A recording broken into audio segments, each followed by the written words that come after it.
Se você acompanha a animação japonesa há algum tempo, deve ter reparado no aumento de obras com o gênero Isekai. Tanto animes, mangás, light novels. Mas o que é Isekai? Vamos falar um pouco dele. Isekai basicamente quer dizer um outro mundo. Mas como assim? Em japonês nós temos a palavra chamada Sekai, mundo. Quando nós acrescentamos o kanji I, de diferente, estranho na frente, ele se transforma em uma nova palavra. Isekai, um novo mundo, um mundo diferente. Você se engana se você acha que Isekai é um gênero recente, que surgiu com o Sword Art Online há, 10 anos atrás. Desculpa, amigo. Mó engano seu. Numa pesquisa rápida, você consegue encontrar obras desde a década de 70. Nós temos o caso de Oken no Musho. Conta a história de uma menina que acaba sendo teletransportada para o Egito Antigo, causado por uma tumba misteriosa que ela encontra. O gênero mesmo começa a ganhar uma certa importância na década de 90. Mesmo você não reparando nisso naquele tempo, mas muitas obras tinham essa temática. Por exemplo, Inuyasha, temos a menina Kagome, que encontra um poço na sua casa que leva ela para um Japão feudal. Nós também temos The 12 Kingdoms, que passavam no Animax. Também temos exemplos de El Hazard, de Scaflower também.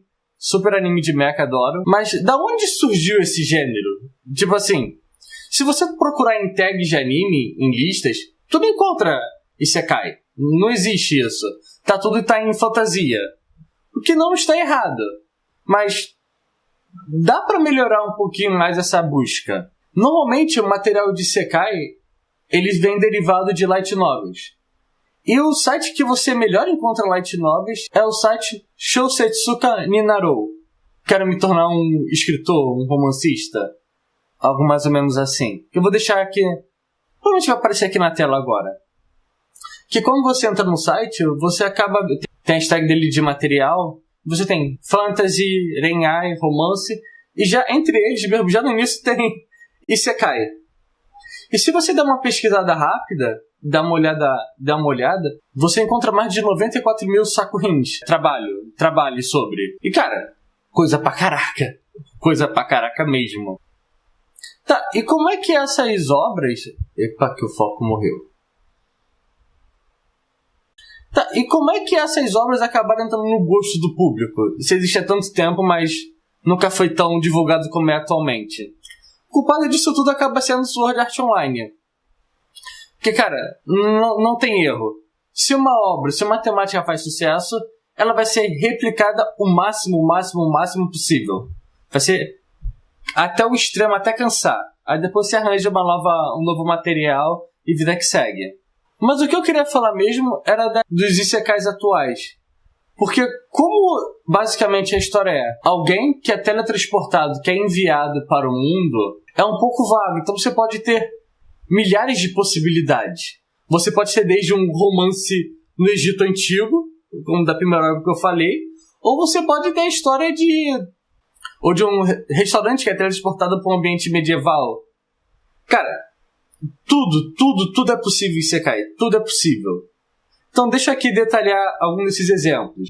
O gênero de Isekai pode ser dividido entre 5 tipos de características, 5 tipos de premissas. Pode existir mais? Podem, mas por enquanto eu só consegui identificar esses. O herói que é invocado ou transferido, que é basicamente a história de alguém do nosso mundo que acaba sendo invocado em outro mundo. Temos o exemplo de Zero no Tsukaima, em que a personagem Zero ela tinha que invocar um familiar e acaba invocando um ser humano.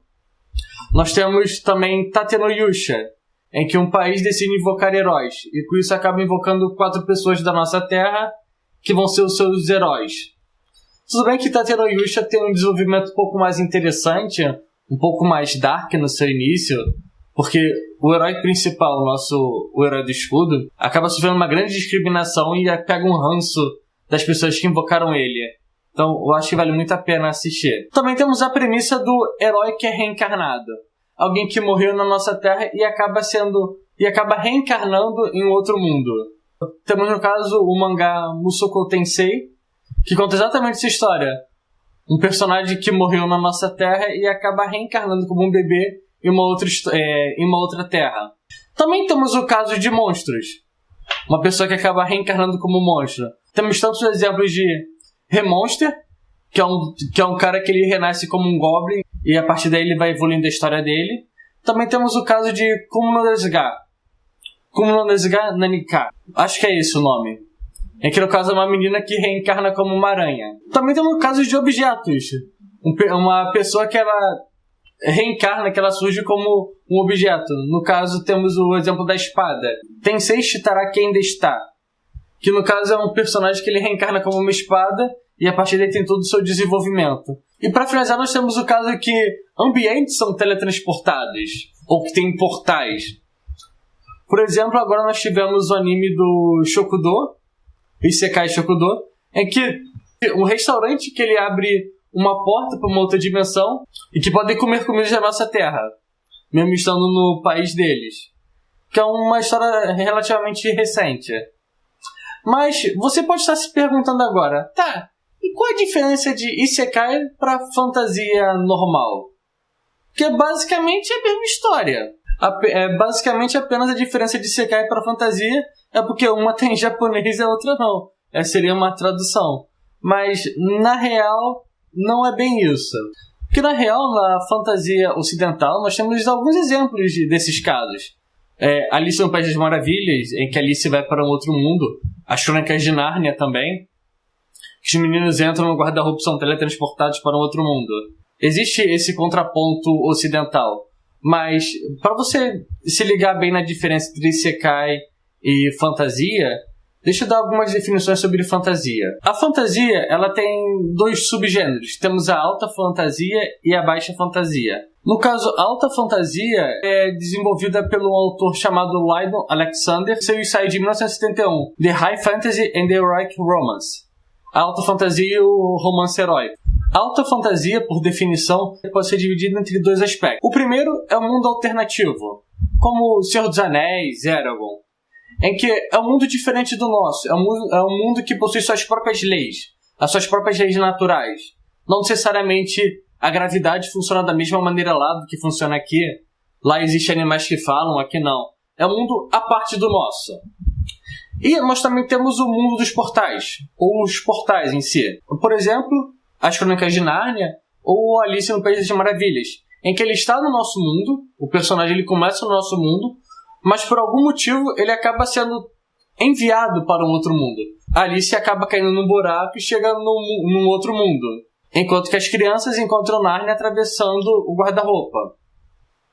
Agora, a baixa fantasia é basicamente o mundo dentro do mundo.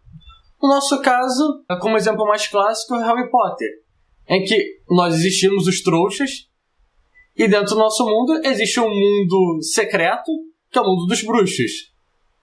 Ou no caso de American Gods, dos americanos, é que nós existem os humanos e entre a gente existem os deuses, vivendo suas próprias vidas. Ou também tem o caso de Shadowhunters, caso você assista o seriado ou leia os livros, em que existem os humanos e depois existem várias outras castas de seres místicos e mágicos que não se envolvem muito com a gente. Tem os problemas deles lá. Então, dando essas definições, tá. E o Isekai? Como é que isso fica tudo? Em simples linhas, podemos dizer que o Isekai é o equivalente à alta fantasia no ocidente. Mas mesmo sendo bem parecidos, não podemos esquecer que nem toda fantasia é um Isekai, porque nem toda fantasia segue as premissas de um Isekai. Mas, gente, eu espero que vocês tenham gostado desse vídeo. Pra mim foi bem prazeroso de fazer. Caso vocês tenham alguma sugestão, crítica, pode deixar aí à vontade. Então, quiserem, pode fazer um vídeo sobre tal assunto, sobre esse ou aquele, deixa aí nos comentários. A gente pode conversar sobre isso. Então, gente, até depois.